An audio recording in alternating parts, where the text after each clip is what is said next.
Assalamualaikum warahmatullahi wabarakatuh. Salam sejahtera, salam Malaysia Madani.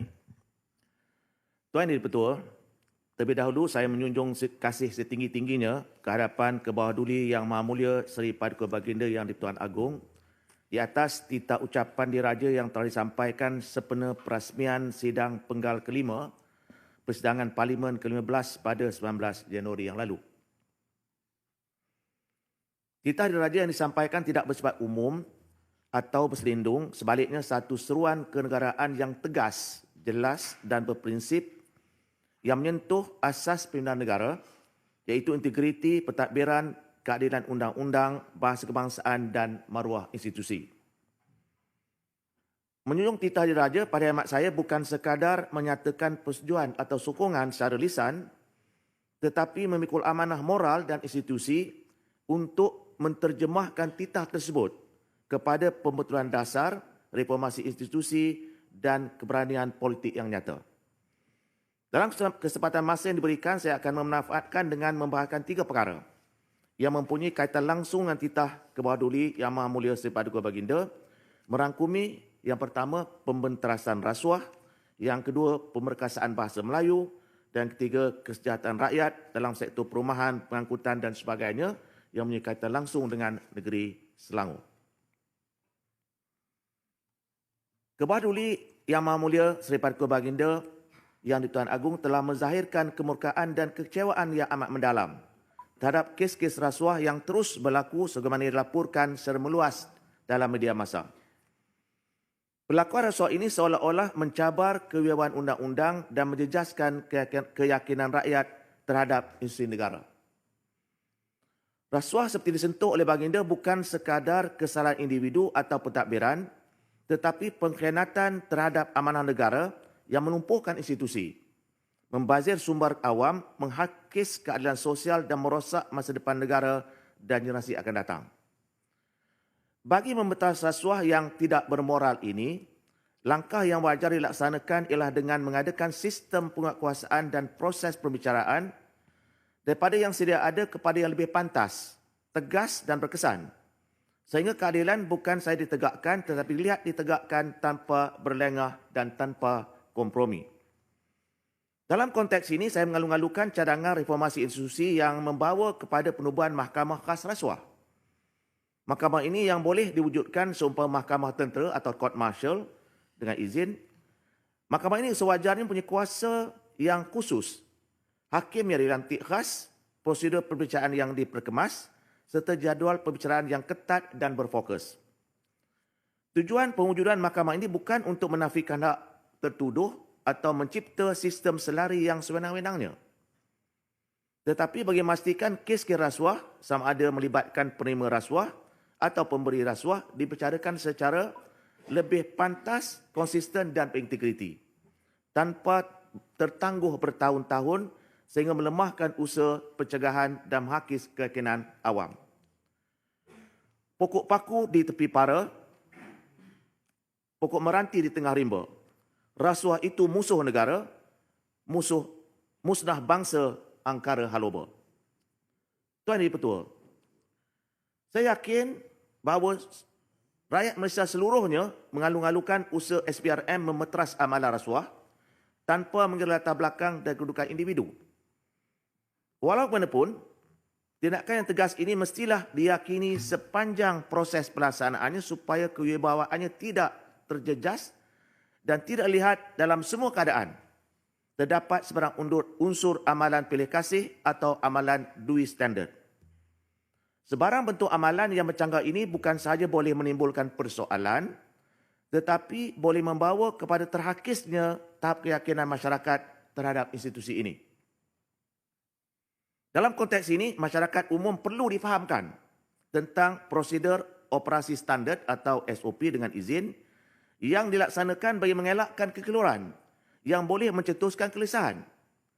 Di sini saya tidak berhasrat untuk menimbulkan tentang kontroversi yang berkisar di sekitar kepimpinan tertinggi institusi ini kerana telah banyak diperkatakan. Sebaliknya, persoalan yang saya ingin kemukakan secara khusus menyentuh tentang prosedur dan kategori mereka yang dikenakan memakai pakaian SPRM berwarna oranye. Adakah hanya mereka yang didakwa diwajib pemakaiannya atau mereka yang hadir mahkamah untuk tanah reman juga diperlukan memakai pakaian ini? Isu ini mungkin dianggap remeh oleh setengah pihak, tetapi penampilan individu dengan pakaian ini di tengah-tengah khalayak mempunyai implikasi yang tidak boleh dipandang rendah. Saya timbulkan perkara ini, Tuan Yang Dipertua, kerana terdapat rungutan dan kegelisahan terhadapnya berkaitan dengan pemakaian pakaian oranye SPRM. Pemakaian pakaian oranye ini disedari atau tidak membabitkan maruah individu yang terlibat.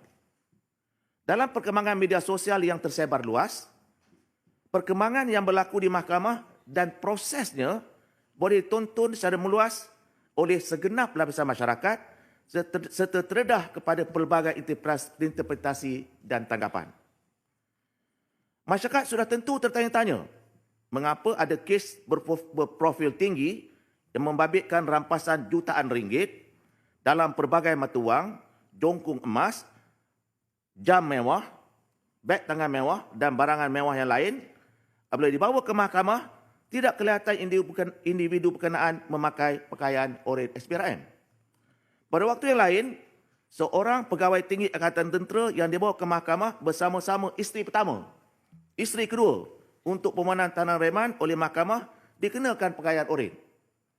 Timbul persoalan apabila pegawai tinggi ini didakwa di mahkamah atas tuduhan rasuah beberapa hari kemudian, yang turut didakwa mahkamah ialah isteri ketiga.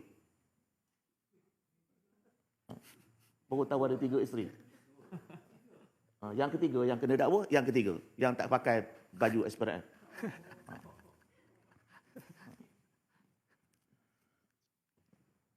Ya, seperti katakan tadi, itu yang berlaku. Persoalan juga timbul apabila seorang tokoh korporat yang disegani dalam negara dan dihormati di peringkat antarabangsa kerana keilmuan dan sumbangan besar yang diberikan, dibawa ke mahkamah kerana dituduh melakukan penyelewengan dana syarikat, tidak ada jongkok emas yang dirampas, tidak ada kereta mewah yang disita, tidak ada jutaan ringgit yang dirampas yang dilaporkan.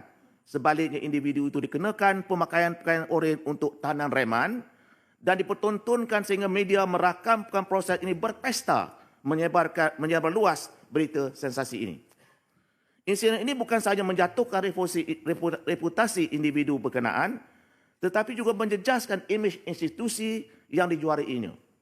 Sedangkan beliau masih dalam siasatan dan belum didapati bersalah. Apabila didakwa mahkamah semalam, tuduhan yang dikenakan berkaitan dengan perniagaan sekuriti tanpa lesen yang dilakukan 3 tahun yang lalu. Walau apa pun alasan, reputasi tokoh kewangan Islam ini sudah terjejas, begitu juga institusi yang dijuariinya di selama ini yang mendapat perhatian di peringkat antarabangsa. Tuan Yang Dipertua, perkara kedua yang ingin saya timbulkan ialah berkaitan dengan pemerkasaan bahasa Melayu sebagai bahasa ilmu dan bahasa serantau. Sebelum pindah, boleh jelas sikit, Prof? Boleh. Tuan Yang Dipertua,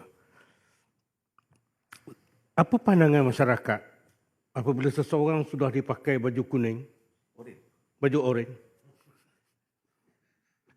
Pandangan dia, orang tidak bersalah ke tak bersalah? Betul tak bahawa persepsi bila dipakai baju oranye, ni memang dah orang teruk? Dalam Islam, yang dituduh masih tidak bersalah sehingga dibuktikan, maksudnya mahkamah menjatuhkan hukumannya bersalah. Artinya, masyarakat dah jaskan dia itu salah dah sebelum mahkamah hukum salah. Yang kedua, bila dijatuhkan mahkamah buat keputusan, tiba-tiba tidak bersalah. Apa kesan kepada orang itu, berapa harga yang perlu dibayar? Saya melihat di Hong Kong, sebuah negara yang mempunyai rekod hebat dalam rasuah pemulihannya, tapi mereka tidak kenakan hukuman pakaian uniform pesalah sehinggalah mereka disahkan bersalah. Apa komen? Terima kasih di atas komen. Seperti saya katakan tadi bahawa pemakaian baju oranye ini membabitkan soal maruah. Bagi seorang individu sebagai seorang manusia, maruah itu merupakan suatu perkara yang penting. Dengan sebab itu saya timbulkan di sini supaya ada suatu prosedur yang jelas. Sama ada mereka itu semuanya diwajibkan pakaian oranye ataupun orang tertentu. Itu yang berlaku pada hari ini. Sedangkan kalau disebutkan tadi bahawa ketika dibawa reman ya, belum lagi dihukum dan sebagainya. Itu sudah dikenakan pakaian oranye dan dipertontonkan ya. Dan tersebar luas ya. Oleh itu saya melihat bahawa perkara ini perlu dilihat semula supaya dalam konteks kita manusia, maruah merupakan sesuatu yang paling penting dan pemakaian oranye itu sebenarnya menjejaskan atau mencemarkan maruah seseorang individu. Tuan dan Pertua, saya teruskan dengan pemekasan bahasa Melayu. Dalam titah yang disampaikan oleh Kebawah Duli Yang Maha Mulia Seri Paduka Baginda Yang di-Pertuan Agong, turut menegaskan kepentingan bahasa Melayu sebagai bahasa kebangsaan, bahasa perpaduan, bahasa pentadbiran dan bahasa jati diri negara Malaysia yang bermaruah. Menjawab seruan kepada penegasan ini, persoalan dasar adakah kita benar-benar mementabatkan bahasa Melayu sebagai bahasa ilmu, bahasa wacana tinggi dan bahasa pentadbiran yang berdisiplin, atau sekadar menggunanya sebagai simbol tanpa usaha dipukuhkan kualiti dan martabatnya. Perlu disadari bahawa bahasa Melayu mempunyai sejarah perkembangan yang panjang seiring dengan perkembangan bahasa yang tersohor dan klasik yang lain seperti bahasa Arab, bahasa Sanskrit, bahasa Jawa, bahasa Mandarin dan lain-lain. Walaupun bahasa Melayu sudah dipertuturkan sejak kewujudan tamadun di rantau ini, namun pemerkasaannya berlaku secara teratur dan serentak dengan pesat dengan perkembangan kerajaan Melayu Melaka pada abad ke-15 dan abad ke-16. Penggunaan bahasa Melayu menjadi bahasa ilmu dan tamadun berkembang dengan luas dengan penggunaan tulisan Jawi. Melalui bahasa dan tulisan ini, Islam berkembang pesat di alam Melayu dan bahasa Melayu menjadi lingua franca dan bahasa perdagangan di kota perdagangan kosmopolitan ini.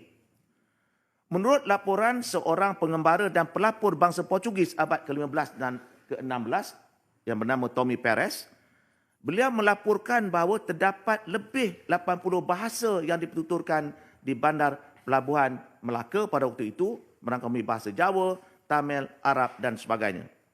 Paling ketara, apabila bahasa Melayu dipertuturkan secara meluas dan menjadi bahasa perantaraan bagi semua pedagang yang berdagang di Melaka. Sejarah Nusantara juga memberikan legitimasi yang amat kukuh dalam usaha mempertabatkan bahasa Melayu yang patut saya sentuh sepintas lalu.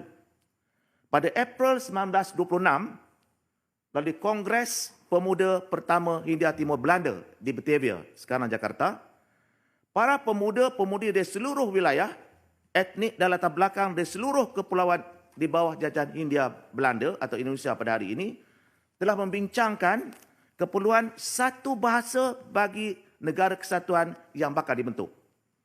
Dalam perbincangan tersebut, bahasa Melayu telah diketengahkan sebagai bahasa perhubungan dan bahasa ilmu bagi penyatuan satu bangsa Indonesia merdeka. 2 tahun kemudian, pada 28 Oktober 1928, melalui Kongres Pemuda kedua, lahirlah Sumpah Pemuda Indonesia, iaitu satu ikrar bersejarah bagi pembentukan sebuah tanah air, satu bangsa, satu bahasa bagi negara Indonesia merdeka. Bahasa yang dipertabatkan sebagai bahasa rasmi Indonesia ialah bahasa Indonesia yang akar umbinya ialah bahasa Melayu. Walaupun negara Indonesia mempunyai ratusan bahasa dan dialek, dengan bahasa Jawa merupakan kumpulan etnik terbesar, namun dialek tersebut tidak dipilih, tetapi sebaliknya yang dipilih secara konsensus adalah sebagai bahasa Melayu, bahasa rasmi negara Indonesia merdeka. Pemilihan ini dibuat bukan kerana dominasi kaum, tetapi sebaliknya kerana pada ketika itu bahasa Melayu telah pun berfungsi sebagai bahasa ilmu, bahasa perdagangan, bahasa wacana intelektual dan diterima meluas di rantau ini. Bagi membolehkan bahasa Melayu dimertabatkan, amat wajar penggunaannya dikukuhkan dan diterima bukan sahaja di Malaysia tetapi seluruh rantau ASEAN. Untuk tujuan penggunaan bahasa Melayu, untuk tujuan ini, bahasa Melayu baku yang pernah diperkenalkan penggunaan satu ketika dahulu, wajar diusahakan kembali penggunaannya bagi membolehkan sebutan, struktur dan laras bahasa Melayu dilaksanakan di semua peringkat pendidikan, pentadbiran dan komunikasi awam. Tuan Di-Pertua, penggunaan bahasa Melayu baku bukan soal elitis bahasa, tetapi prasyarat penting kepada pengantarabangsa bahasa, termasuk aspirasi menjadikan bahasa Melayu sebagai salah satu bahasa meluas penggunaannya di peringkat ASEAN. Persoalan yang patut saya kemukakan, adakah kerajaan mempunyai pelan jangka masa panjang yang jelas dan tersusun untuk memperkukuh penggunaan bahasa Melayu melalui standard bahasa baku, pembangunan bahasa, diplomasi bahasa dan kerjasama serantau agar bahasa Melayu benar-benar menjadi aset strategik bagi mewujudkan penyatuan serantau. Mempertabatkan bahasa Melayu turut memerlukan usaha yang bersungguh-sungguh menjadikan bahasa ini sebagai bahasa ilmu yang dihormati. Untuk tujuan ini, Universiti Awam perlu memainkan peranan penting bagi memastikan bahasa Melayu dimertabatkan dalam segenap aspek yang turut membabitkan PDP, pengajaran dan pembelajaran di peringkat Institusi Pengajaran Tinggi Awam. Pengajaran subjek kursus dalam bahasa Melayu amat perlu, bukan hanya terbatas kepada subjek MPU, mata pelajaran universiti. Dan dalam bidang bukan sains semata-mata. Pada waktu ini, terdapat Institusi Awam yang mengajar mata pelajaran bagi fakulti yang berkaitan dengan sains dan teknologi sepenuhnya dalam bahasa Inggeris. Dengan tidak menafikan kepentingan bahasa Inggeris, pihak KPT juga perlu menetapkan peratus tertentu subjek berkhusus dalam bidang sains dan teknologi yang turut diajar dengan menggunakan bahasa Melayu. Usaha ini sudah tentu akan memainkan peranan penting jika hasrat untuk menjadikan bahasa ini sebagai bahasa ilmu menjadi satu realiti. Selain itu, sehingga kini penulisan artikel dalam jurnal berstatus Scopus dan ISI yang sebahagian besarnya dalam bahasa Inggeris terus menjadi syarat dalam peredaran kenaikan pangkat Universiti Awam. Pengiktirafan kepada penulisan dan penghasilan buku yang ditulis dalam bahasa Melayu perlu diberi pengiktirafan yang sewajarnya sebagai syarat wajib bagi kenaikan pangkat jika usaha mempertabatkan bahasa Melayu benar-benar serius ingin dilaksanakan. Sejarah telah membuktikan bahawa bahasa Melayu mempunyai keupayaan untuk menjadi bahasa penyatuan dan bahasa tamadun.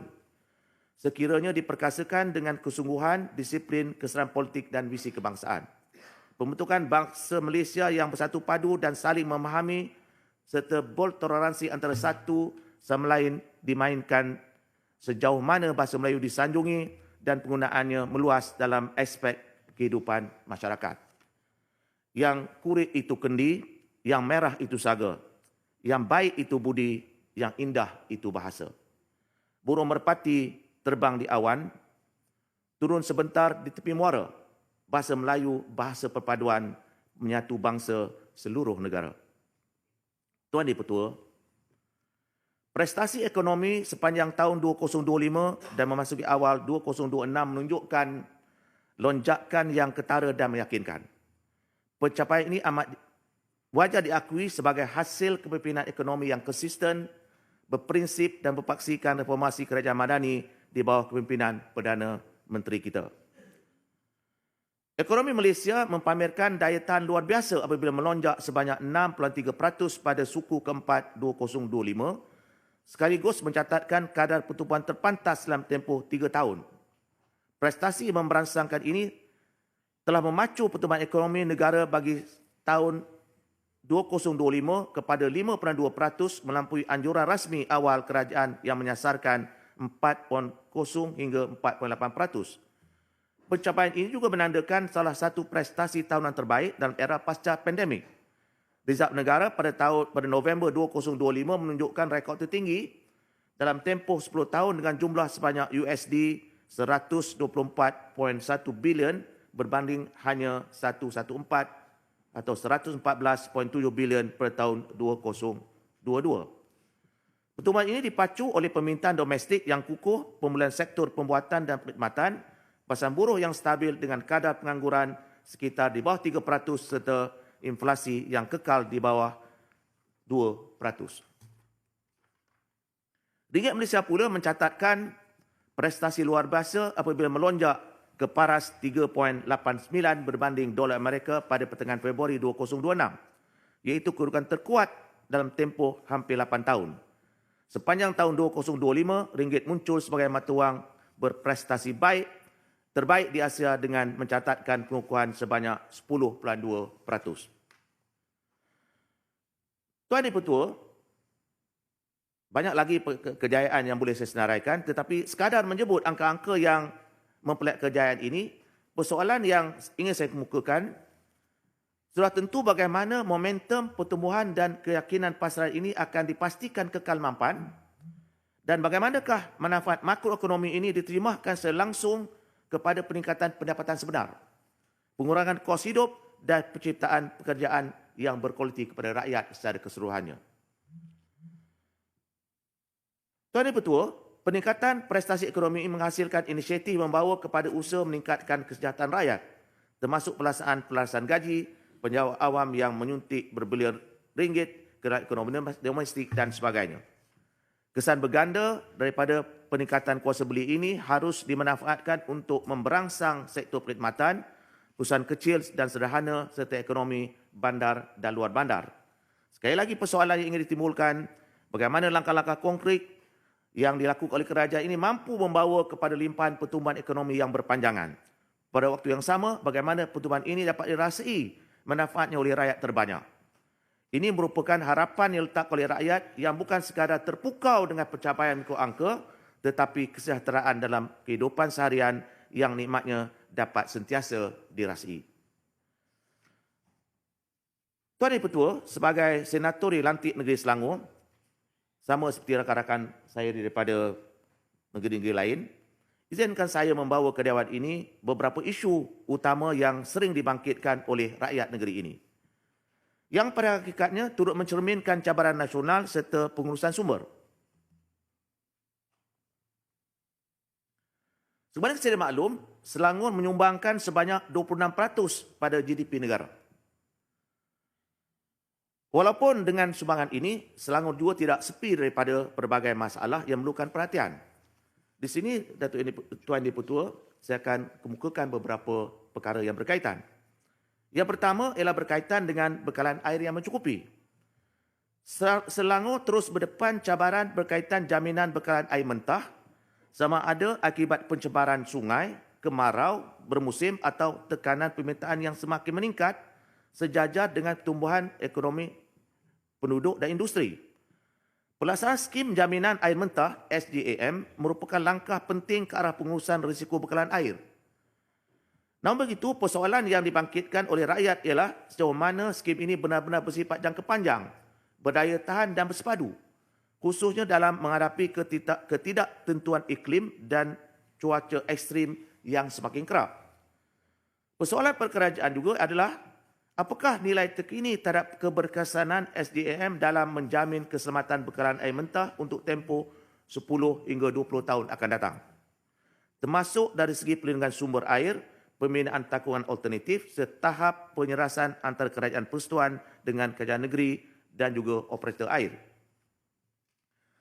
Perkara kedua yang ingin saya timbulkan ialah berkaitan dengan perumahan dan daya huni bandar. Selangor turut berdepan dengan perumahan usang, khususnya kawasan perumahan yang berusia lebih 50 tahun yang semakin tidak selamat, sesak dan tidak lagi memenuhi standard daya huni yang wajar. Usaha pembangunan semula perumahan seperti ini bukan sekadar isu fizikal, tetapi melibatkan keselamatan, keselesaan dan kestabilan sosial penduduk asal, yang kebanyakannya terdiri daripada golongan berpendapatan rendah dan sederhana yang sebagainya pula sudah lanjut usia. Persoalan kepada kerajaan ialah adakah terdapat plan induk yang jelas dan menyeluruh bagi pembangunan semula perumahan usang, termasuk mekanisme pembiayaan, jaminan hak penduduk asal untuk mengalihkan mereka mendiami kawasan rumah mereka, serta kerjasama antara kerajaan persekutuan, kerajaan negeri dan agensi berkaitan seperti PKNS dan sebagainya.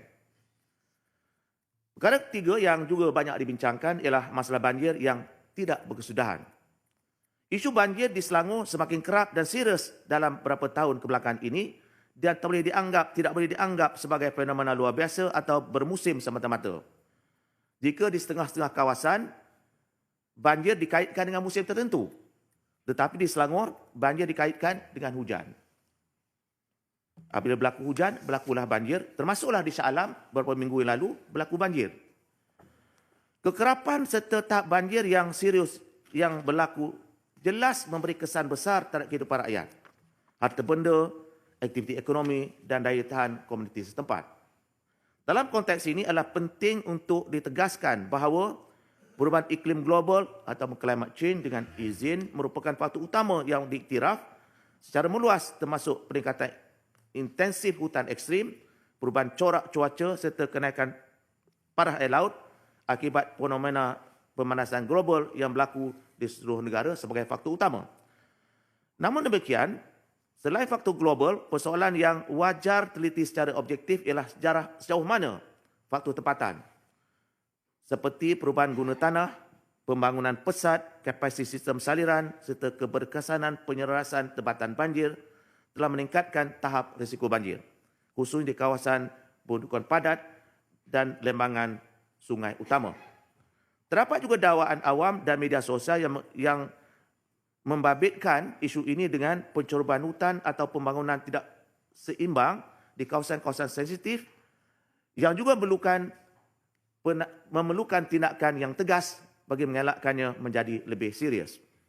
Sehubungan itu, persoalan yang ingin saya acukan pada kerajaan ialah apakah terdapat penilaian menyeluruh dan berasas data terkini mengenai punca banjir di Selangor, khususnya di Bandar Shah Alam, dan apakah langkah-langkah yang diambil bagi menyelesaikan masalah ini dalam jangka masa pendek dan jangka masa panjang. Datuk Yang Dipertua, perkara seterusnya yang ingin saya timbulkan ialah kesesakan lalu lintas dan pengangkutan awam. Kesesakan lalu lintas di Selangor, khusus di kawasan bandar dan pinggir bandar, telah memberi kesan langsung kepada produktiviti ekonomi, kualiti hidup serta kesejahteraan fizikal dan mental rakyat. Walaupun pelbagai projek pengangkutan awam telah dilaksanakan, namun tahap kebergantungan kepada kenderaan persendirian masih tinggi. Sebagaimana ditimbulkan dalam semalam, rakyat Selangor masih menunggu operasi LRT 3 yang telah pun tertangguh beberapa kali. Begitu juga dengan West Coast Expressway yang juga telah tertangguh begitu beberapa kali. Penangguhannya memberi kesan yang besar kepada kesejahteraan penduduk khususnya di sekitar Lembah Kelang. Datuk Yang Dipertua, mungkin bagi rakan-rakan yang tinggal di luar Selangor atau di luar Lembah Kelang tidak merasai soal kesesakan ini. Bagi saya yang dibesarkan di sini, ini merupakan suatu perkara yang tak dapat dielakkan. Saya tinggal di Kajang, jauhnya 28 km dan tak layak untuk membuat tuntutan batuan. Tetapi untuk sampai ke sini Yang Dipertua, saya ambil masa 1 jam setengah ataupun 1 jam 15 minit. Pergi 1 jam 15 minit, balik 1 jam 15 minit. Kalau bulan Ramadan, akan mengambil masa 1 jam setengah ataupun 2 jam untuk sampai rumah di Kajang. Mungkin itu nikmat bagi mereka tinggal di luar daripada Lembah Kelang. Tapi kami Lembah Kelang, itulah perkara yang terpaksa kami lalui. Oleh itu, apa yang ingin saya timbulkan di sini Yang Dipertua ialah perlu ada satu usaha untuk membolehkan perkara ini diatasi. Sebagai contoh, perlu ada usaha untuk membolehkan laluan masuk ke bandaraya yang melalui tol Sungai Besi itu diselesaikan sekurang-kurangnya mengurangkan tempoh perjalanan untuk masuk ke ibu kota atau masuk ke bandaraya dan begitu juga untuk keluar daripada bandaraya. Di sini juga saya ingin mencadangkan supaya diwujudkan suatu lingkaran yang menyambungkan antara Kajang, Bangi dan juga Putrajaya. Kerana pada hari ini, hampir setiap hari laluan ke Putrajaya mengalami kesesakan teruk dan memandangkan kawasan ini merupakan kawasan yang sedang berkembang pesat, wajar cadangan ini dipertimbangkan. Tuan Dipertua, sedikit saya lagi, saya ingin timbulkan juga tentang perkara berkaitan dengan lampu jalan luar bandar dan keselamatan komuniti. Di kawasan luar bandar dan separuh bandar di Selangor, isu lampu jalan yang tidak mencukupi dan tidak berfungsi masih berlarutan dan perlu diberikan perhatian. Persoalan dibangkitkan adakah audit menyeluruh dilaksanakan terhadap status lampu jalan luar bandar dan adakah peruntukan khusus serta mekanisme penyelenggaraan yang lebih cekap disediakan bagi memastikan keselamatan rakyat tidak dipandang ringan. Sebagai kesimpulannya, Tuan Dipertua, persidangan Dewan Parlimen, persidangan Dewan pada kali ini agak signifikan kerana kerajaan akan membentangkan beberapa undang-undang yang menyentuh teras pembinaan negara berperlembagaan khususnya dalam usaha memperkukuhkan prinsip rule of law, accountability kuasa dan keseimbangan institusi.